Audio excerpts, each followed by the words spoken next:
फतवा रिजविया जिल्द नंबर 14 सफ़ा नंबर 237 इसमें जनाब अहमद रज़ा खान बरेलवी साहब लिखते हैं, क्या युहर्रिफून अल कलिमा अम मवाज़िही के सर पर सींग होते हैं? अब आप बताइए, कुरान मजीद की आयत के लिए ये अल्फाज इस्तेमाल करना,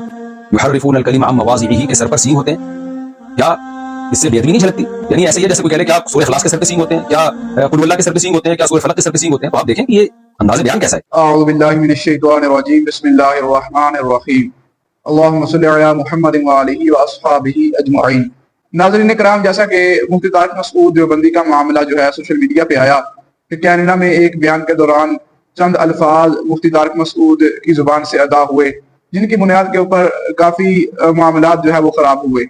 और वो जो अल्फाज थे वो वाक़अतन गलत थे और दुरुस्त अल्फाज वो नहीं थे। जब वो वीडियो मेरे पास आई, तकरीबन 5-6 मिनट का क्लिप है वो, तो मैंने वीडियो देख के उसके ऊपर कोई बात नहीं की, बल्कि मेरा ये मौक़िफ़ था कि इस वीडियो से पहले वाला और बाद वाला हिस्सा सुना जाए और फिर रिजल्ट निकाल सकते हैं। अलबत्ता जो वीडियो में वो 5-6 मिनट की वीडियो थी, उसमें जो अल्फाज इस्तेमाल हुए हैं सहाबा किराम के कुरान पाक लिखने के हवाले से और कुरान के सीगों के हवाले से, वो अल्फाज बिल्कुल भी दुरुस्त और मुनासिब नहीं है और उनमें बहुत सारा कलाम हो सकता है। और फिर उसके बाद मुफ्ती तारिक मसूद का एक और क्लिप आ गया, वजाहती बयान रजू आ गया, जो खड़े होकर उन्होंने माइक पकड़ के बनाया था। अब उसमें रजू की बजाय उन्होंने अगर मगर से भी काम लिया। हालांकि जब किसी मसला से, किसी बात से रजू किया जाता है और जब किसी बात की वजाहत दी जाती है, फिर लेकिन वेकिन छोड़ के दी जाती है। जब तौबा की जाती है तो फिर ऐसे वैसे लेकिन वेकिन बात नहीं की जाती, बल्कि डायरेक्ट जो है वो तौबा की जाती है। मुफ्ती साहब डायरेक्ट कह देते कि मुझसे अल्फाज का चुनाव दुरुस्त नहीं हुआ, लिहाजा मैं तौबा करता हूँ। और गुस्ताखे रसूल का जो टाइटल है, जैसा कि कई अहबाब की तरफ से लगाया गया, तो वो भी मैंने यहाँ पे ये बात नहीं की कि इसको तारिक मसूद को हम फौरन ही गुस्ताख डिक्लेयर कर दें। मेरा मौक़िफ़ था कि तारिक मसूद से ये गलती सहवन हुई है, वो बयान तो कुछ और करना चाहते थे लेकिन उनके मुंह से निकल कुछ और गया।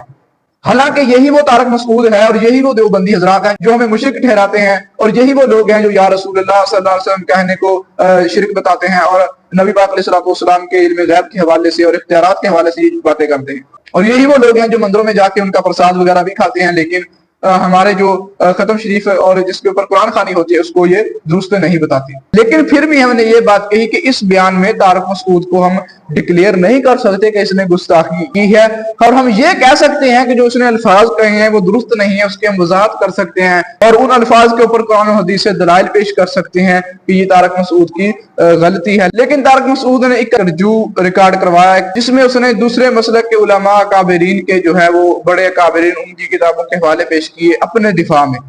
हालांकि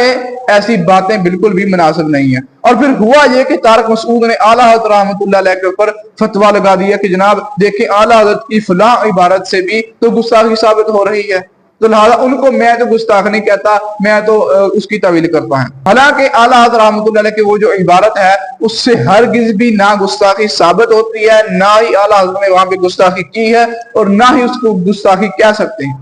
थोड़ा सा भी इल्म फन के साथ शगुफ रखने वाला जो आदमी है उसको पता चल जाता है कि आला हज़रत रहमतुल्लाह अलैह आपने यहाँ पे किस जुबान में कलाम फरमाया है, किस फन की आपने यहाँ पे बात बयान फरमाई है। लेकिन तारिक मसूद ने यहाँ पे बिल्कुल गलत किया है। आपके सामने कुछ बरेलवियों के चोटी के उलमा के हवाले पेश करता हूँ मुख्तसर, तो जो फतवा फिर आपने मुश्किल लगाया है। फतवा रिजविया जिल्द नंबर 14 सफ़ा नंबर 237 इसमें जनाब अहमद रज़ा खान बरेलवी साहब लिखते हैं, क्या युहर्रिफून अल कलिमा अम मवाज़िही के सर पर सींग होते हैं? अब आप बताइए, कुरान मजीद की आयत के लिए ये अल्फाज इस्तेमाल करना, युहर्रिफून अल कलिमा अम मवाज़िही के सर पर सींग होते हैं,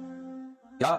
इससे बेदबी नहीं झलकती? यानी ऐसे ही जैसे कोई कह ले क्या सूरह इखलास के सर पे सींग होते हैं, क्या कुल हुवल्लाह के सर पे सींग होते हैं, क्या सूरह फलक के सर पे सींग होते हैं? तो आप देखें कि ये अंदाज़े बयान कैसा है। क्यों हमारे जो बरेलवियों में जो मुतशद्दिद हज़रात हैं उसको नीयत को एक्सप्लेन करने का मौका भी देते हैं, डिफेंड भी करते हैं। तो अगर ये काम किसी दूसरे से हो जाए तो ये क्या बात है कि भाई दूसरों के लिए उसूल कुछ और अपने लिए उसूल कुछ और। फतवा रिजविया की इबारत पेश की है तारिक मसूद ने।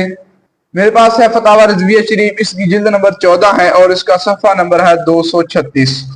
इस फतवा में आला हज़रत रहमतुल्लाह अलैह खिलाफत उस्मानिया के हवाले से एक सवाल आया था, तो उसका जवाब देते हुए आपने मुख्तलिफ मुकद्दिमात और मुख्तलिफ शिक्के कायम की। तो आला हज़रत रहमतुल्लाह अलैह एक शख्स के एक मौक़िफ़ के हवाले से गुफ्तगू फरमाते हुए बात फरमा रही हैं कि एक शख्स उसने एक जमहूर मौक़िफ़ को छोड़ के चंद अहादीस मुबारका को बुनियाद बनाकर उसने अपना एक मौक़िफ़ पेश किया अलहदा ही। तो आला हज़रत रहमतुल्लाह अलैह उसको जवाब देते हुए फरमा रही हैं कि जो वाज़े अहादीस मुबारका हैं और जिनके ऊपर उम्मत का इजमा है सहाबा किराम का, उसको छोड़ के تم دوسری اپنی طرف سے تعویلیں پیش کر رہے ہو، تو اس وقت اعلیٰ حضرت رحمۃ اللہ علیہ نے یہ بات ارشاد فرمائی، جو یہودی تھے جن کو یہ بات کہی گئی کہ انہوں نے اللہ کی کلمات کو اپنی جگہ سے تبدیل کر دیا، یعنی کہ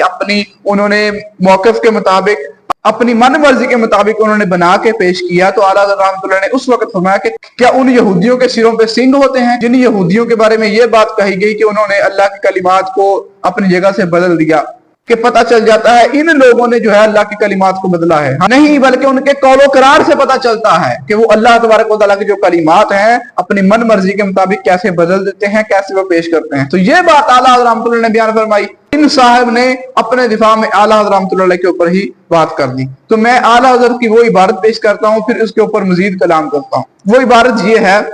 عجب ہے کہ ایک حدیث خاص میں 2-4 شارح نے جو لکھا وہ تو ان کا دمن پکڑ کر سب احادیث کو بزور زبان عام کر لیا جائے، اور خود ان باقی احادیث میں جو ان کی عام جماعت نے لکھا، یعنی اس شخص کی جماعت نے، اور مذہب اہل سنت اجماع صحابہ نے بتایا، وہ انہیں کے کلام سے رد کر دیا جائے۔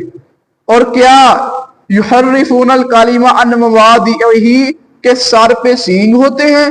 قرآن عظیم نے اسے خصلت یہود بتایا کہ بات کو اس کی جگہ سے پھیر دیتے ہیں۔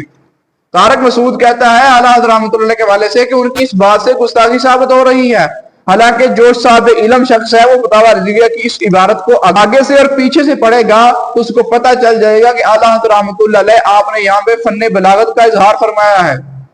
کہ فن بلاغت کی جو اصطلاح ہے تلمیہ وہ یہاں پہ بیان ہو رہی ہے۔ آپ ترجمہ کریں، یحرفون الکلم عن مواضعہ، کہ وہ لوگ جنہوں نے کلمات کو پھیر دیا اپنی جگہ سے،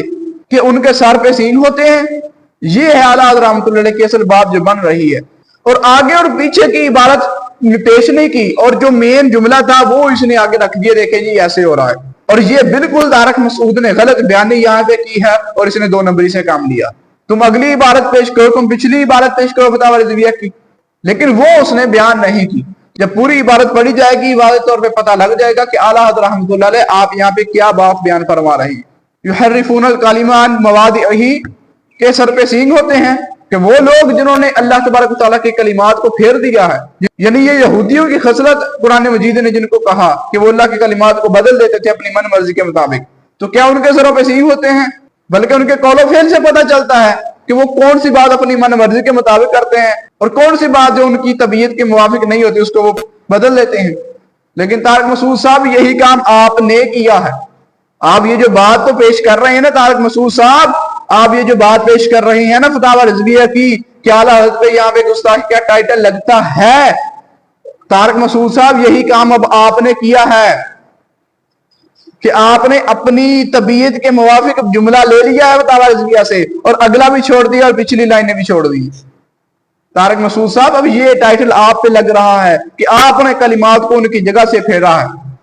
جو یہ فتاوی رضویہ کے کلمات ہیں، اعلیٰ حضرت کے جو لکھے ہوئے کلمات ہیں، ان کو تو آپ نے اپنی جگہ سے پھیرا ہے، اور اپنے دفاع میں جو بنتا تھا وہ آپ نے پیش کر دیا۔ تو طارق مسعود صاحب یہ بہت افسوس کی بات ہے آپ کے اوپر بھی، اور آپ کو کتاب النکاح آتا ہے اس کو بیان کریں، آپ کی فالوئنگ آپ کے ساتھ جڑی رہے گی، آپ ان مسئلوں میں نہ پڑا کریں۔